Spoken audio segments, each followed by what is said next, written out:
यो बुद्ध के हो भन्ने कुरा चाहिँ अब जनमानसको सामूहिक एउटा प्रश्न हुन सक्छ। वास्तवमा बुद्ध भनेको चाहिँ ज्ञानको स्तर हो। यो कुनै व्यक्ति होइन। यो देवता, मानव, दानव भन्दाखेरि पनि यो चाहिँ एउटा ज्ञानको स्तर हो।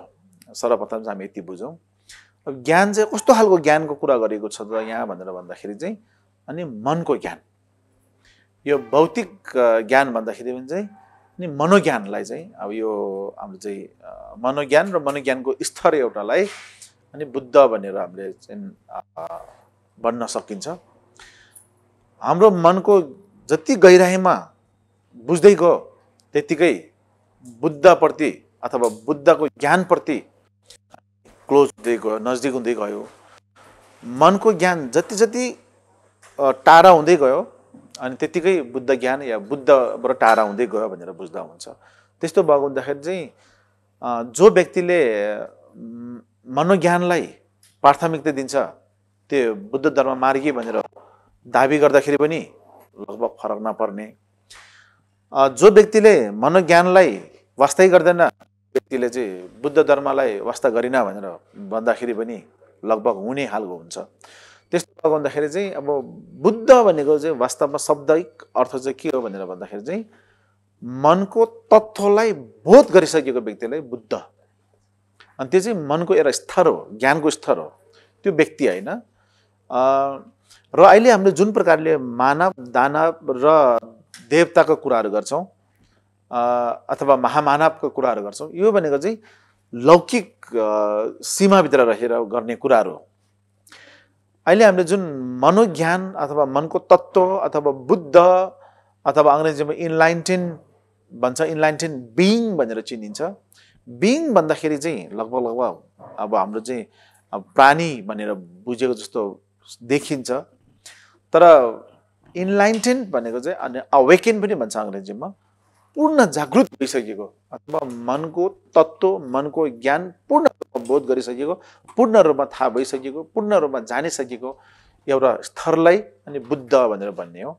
त्यस्तो भएको हुँदाखेरि चाहिँ शाक्यमुनि बुद्धले 29 वर्षको उमेरमा संसारका सबै कुराहरू चाहिँ यो राम्रो होइन रहेछ, यसले चाहिँ अनि अशक्ति, यसले चाहिँ मोह, यसले चाहिँ घमण्ड डाहा बढाउने र त्यो बढाएको कारणले संसारमा फेरि पनि बौतरिने कारण बाहेक यसले चाहिँ हामीलाई जुन प्रकारको मनको ज्ञान अथवा तत्त्व पाउनुपर्ने त्यो प्रति नलाने रहेछ भन्ने कुरा बुझेर यो सबै कुराहरूलाई चाहिँ अनि वैराग्य लागेर उहाँले चाहिँ छोडेर हिँड्नुहुन्छ।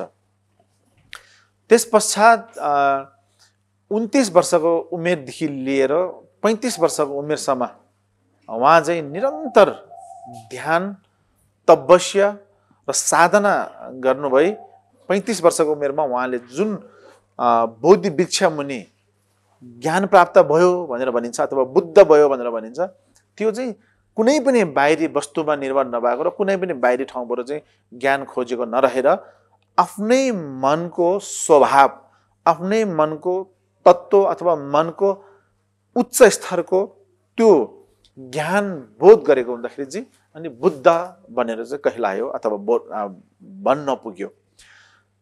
हामी सर्व प्राणीहरू सबै पनि उहाँ जस्तै कुनै न कुनै दिनमा बन्न सक्छ, किनभने हामी सबैमा चेतना छ, हामी सबैमा मन छ, हामी सबैमा मनको स्वभाव छ।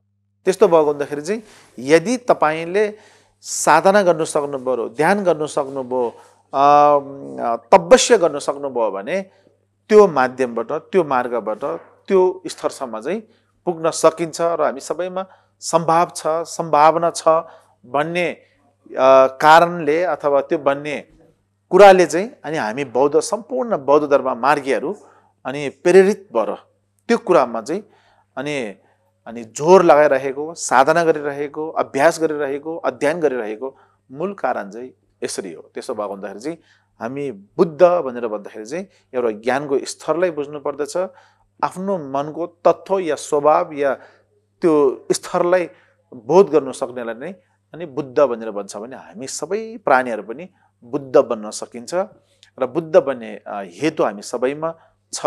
त्यसलाई हामी तथागत गर्व भन्छौँ बुद्ध नेचर भन्छौँ त्यो नेचर चाहिँ हामी सबैमा भएको हुँदाखेरि चाहिँ यदि तपाईँ हामीले यथासज्ञ साधना गर्न सक्यो, तपस्या गर्न सक्यो, कोसिस गर्न सक्यो, अभ्यास गर्न सक्यो भने अनि हामी त्यो स्तरसम्म पुग्न सकिन्छ भनेर चाहिँ यहाँहरू सबैलाई म त्यो जानकारी दिन चाहन्छु र कोसिस गर्नुहोस् भनेर आग्रह पनि गर्न चाहन्छु।